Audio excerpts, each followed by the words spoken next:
Hi, and this is Mrs. Leslie, and you are watching a video on the Pythagorean Theorem. Now, first thing, the Pythagorean Theorem always works on right triangles, so you can actually see this right triangle already on the page. Before we actually get into the Pythagorean Theorem, there are some parts of the right triangle that we have listed here that we should absolutely identify. And those include both the legs and the hypotenuse. The legs are those sides that actually create the right angle. So you can actually see here that this is where the right angle is located. So the two legs, this side here and this side here, would actually be the legs. So I'll actually label that by moving these up here.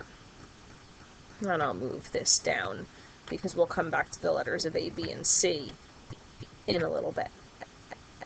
The third side is actually called, and you can probably guess from what I have left down here, the hypotenuse. The hypotenuse is always the side opposite the right angle. So I even tell students that they can use this right angle as almost like an arrow pointing towards the hypotenuse. And so again, it is opposite the hypotenuse. So this side here.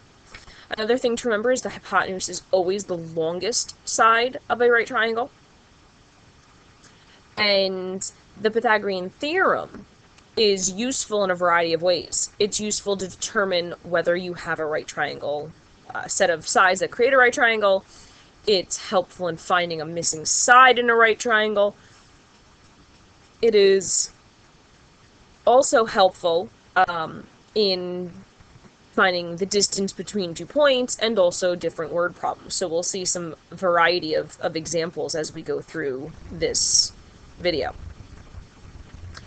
The Pythagorean theorem is a relationship between these sides, like I said, that can be used for all of those various types of problems.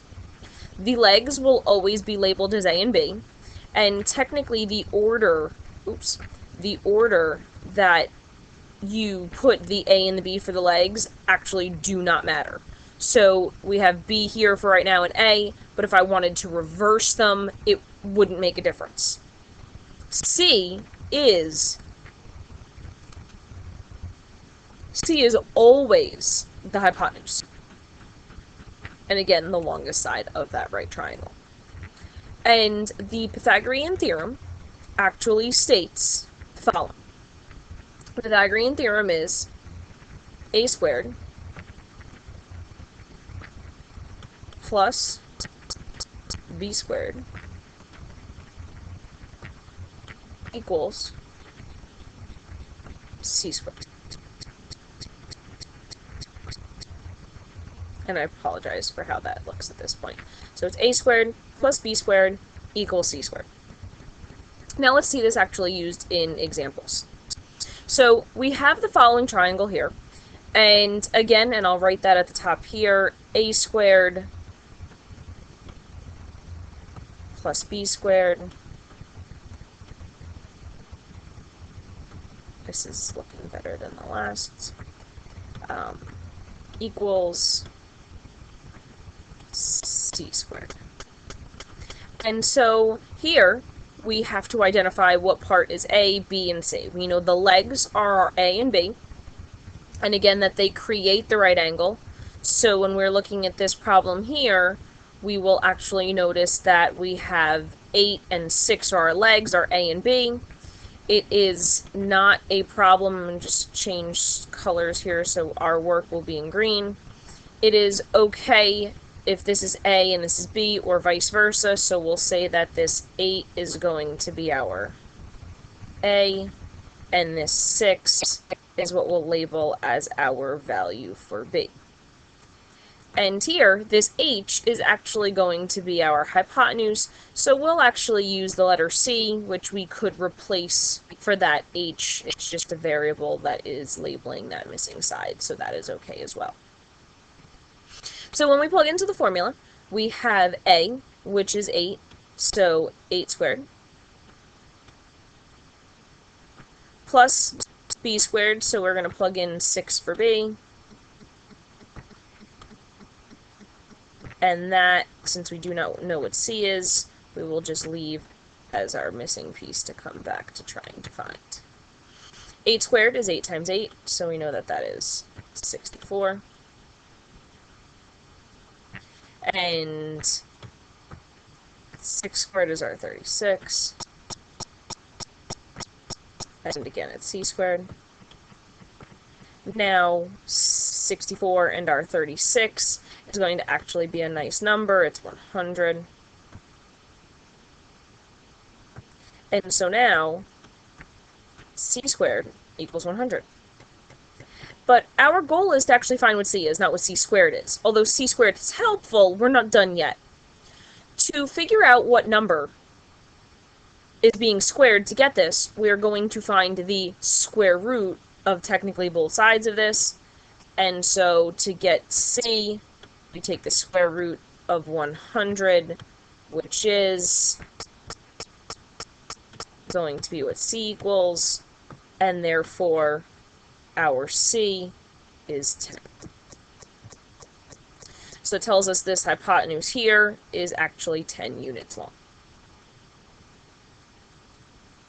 It is just a matter of plugging into the formula. So you just, again, knowing which ones give you the legs and the hypotenuse is key.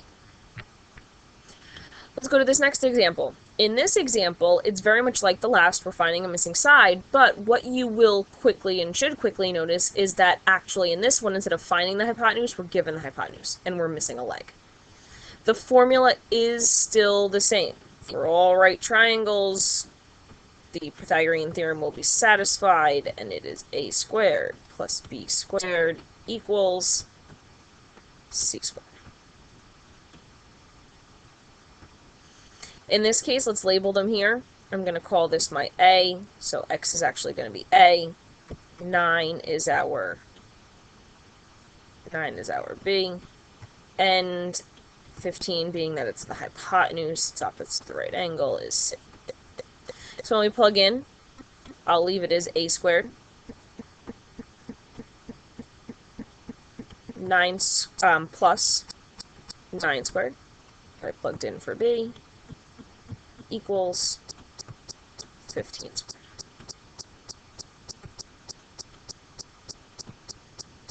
So a squared staying because we haven't been able to isolate that yet. And 9 squared we know is 81.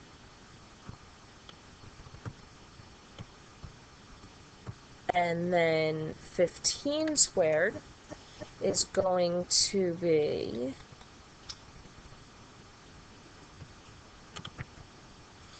is going to be 225.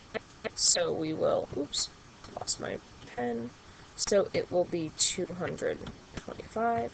Now the way this one's different is you can see that the 81 and the 225 are on opposite sides of the equation, and so we need to isolate this variable, and therefore we'll need to get rid of this 81, so we will subtract 81 from both sides, canceling it out from over here, leaving us with the a squared that we want to isolate, and giving us now 225 minus 81, which is 144. We take the square root of both sides, so then a is going to be the square root of 144, which again works out nicely, and in this case we end up with a, which is actually 12. So we know that this missing a, or x, is actually 12 units long. Another type of example that we could see actually is a distance type of problem. And in this distance type of problem, we are going to be trying to find the distance between 2 points. So we have a, which is 4, 2. So 4, 1, 2, 3, 4, and then up 2. So we have our point A here. We'll label that A. And then we have point B at -3, -3. So 1, 2, 3, 1, 2, 3 down from there. And now we'll label that B. So our goal is actually to find the distance from here to here.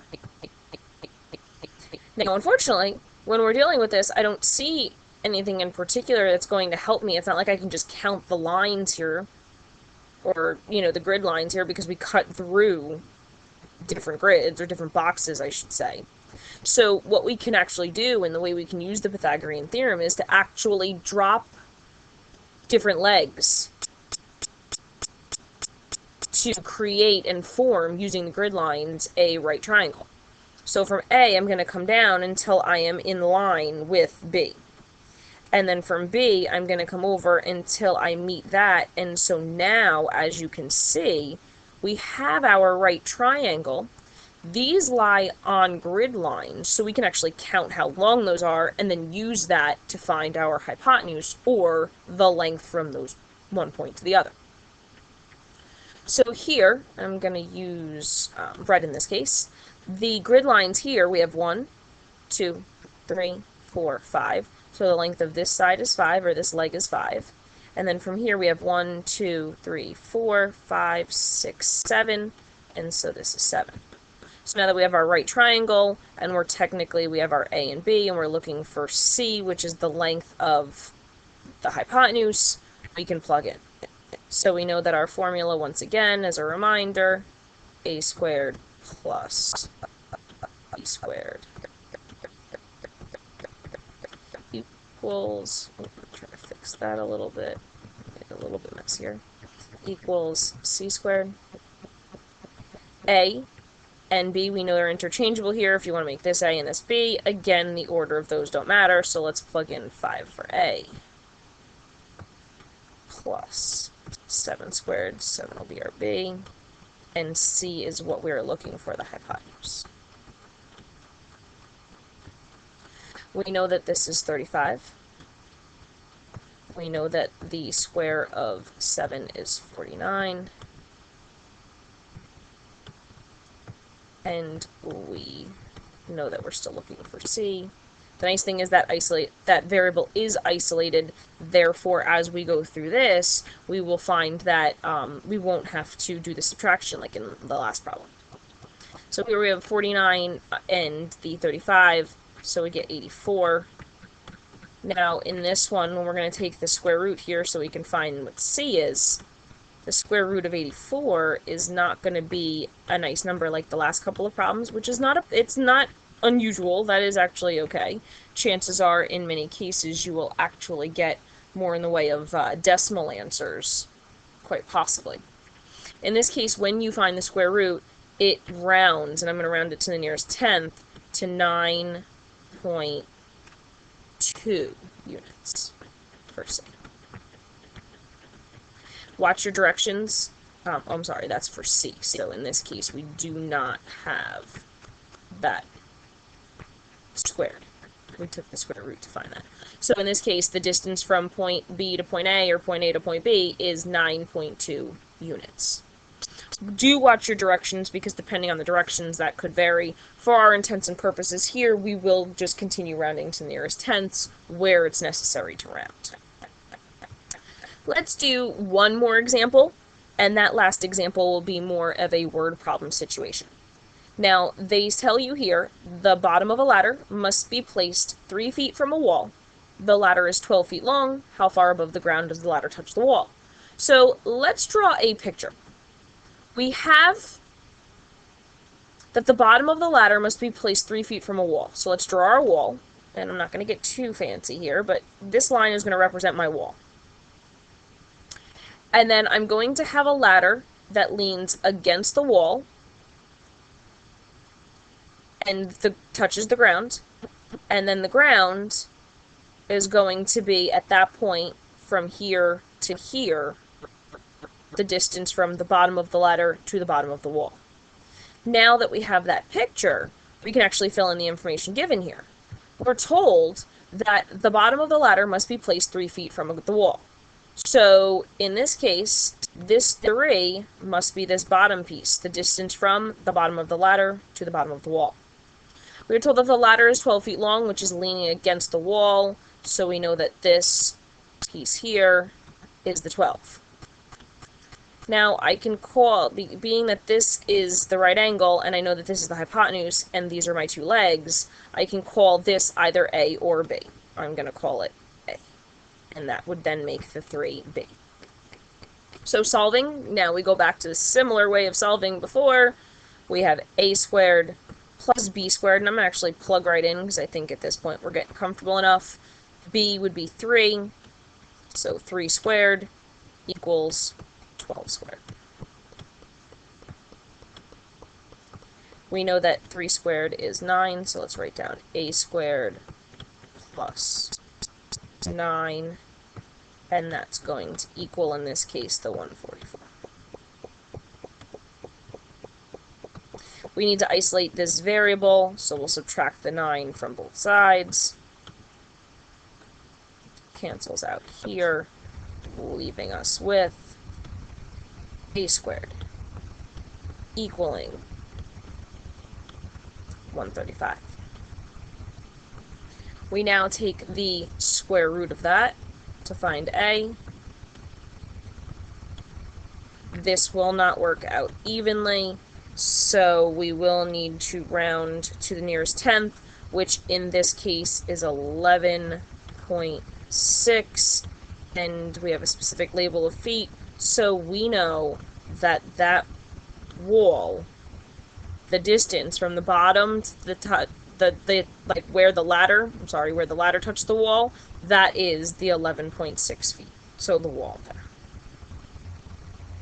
I hope that helped. And again, that was a lesson and some examples dealing with the Pythagorean theorem.